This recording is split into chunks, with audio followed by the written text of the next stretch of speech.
Time now for the Inside Dish. This is the part of the show where I go inside a story or a column I've written and maybe talk about a story developing inside the game as well. This week, what I want to discuss actually encompasses both. And you heard me mention Jason Stark in the first segment. I want to talk about him again a little bit to start this one, because before I wrote that column a couple of days ago on the playoff format and whether it needs tweaking or adjusting, I consulted with Jason. And Jason, of course, is, well, one of the great baseball writers of our time, a winner of the BBWAA Career Excellence Award, a guy who's done this even longer than I have. And when I'm writing about historical kinds of topics and playoff situations and formats, I often ask Jason for his thoughts. Not just on these things, actually, on many things I ask him for his thoughts. This is the advantage we have at The Athletic. With such a large staff, we can bounce things off each other, and I do it all the time. We all do it. It's a very collaborative operation, and it's one of the reasons I think we're pretty good. So I asked Jason what he thought about tweaking the format, and he said, well, this is an age-old problem. And Jason said, if you want the best teams in the World Series every year, guaranteed, then don't have playoffs. Well, obviously, we're not going to be in that situation. I sent Jason a draft of what I had written, and he made some suggestions, and then he made some other points too. He said, if you don't want upsets, then don't have playoffs. The upsets are why we play and why we watch.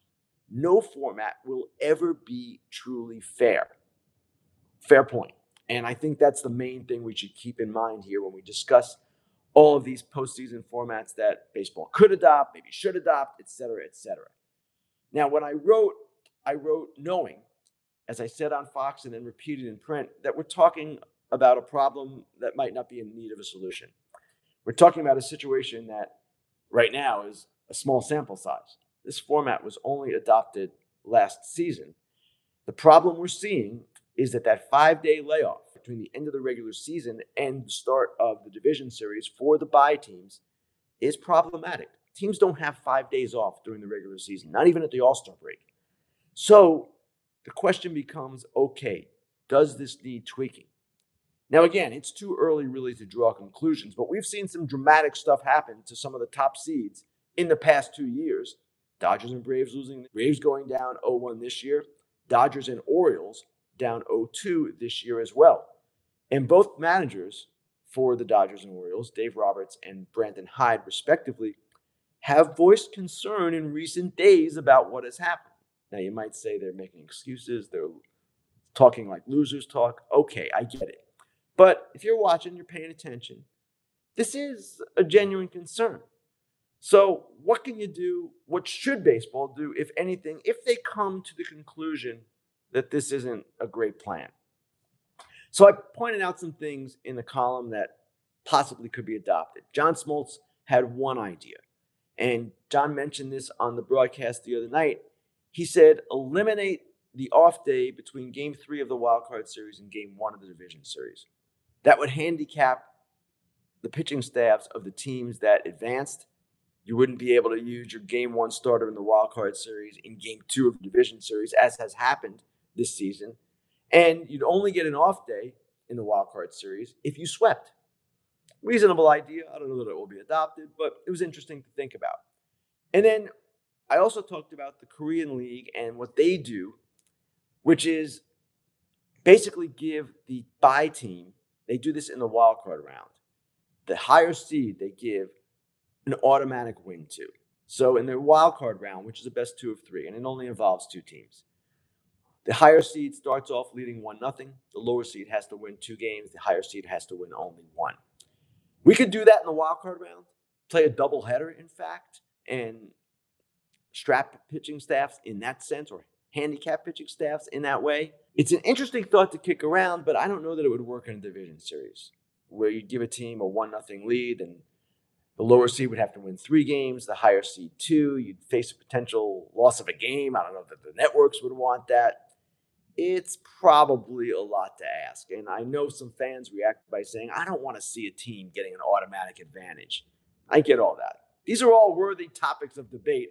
And there are 1,000 comments plus on my column right now. People saying all kinds of things, all kinds of suggestions, with what they think should happen. The one thing that definitely should happen, in the eyes of many writers and many fans, this is certainly my opinion, the reseeding that has to take place after the wild card round. Let's go with that. We need that to happen. And baseball designed it so the number one seed would play the winner of the 4-5 wild card series, and the number 2 seed would play the winner of the 3-6. The idea was to keep the bracket intact, like this is the NCAA tournament. It's not. And the other idea, the main idea, was to avoid the number one seed playing another division champion. I don't care if the number one seed plays another division champion. I don't know that many fans care if the number one seed plays another division champion. If that team has a worse record than the other team advancing, that's who the number one seed should play. This is an easy adjustment. I don't see any reason why baseball can't do it and can't do it quickly.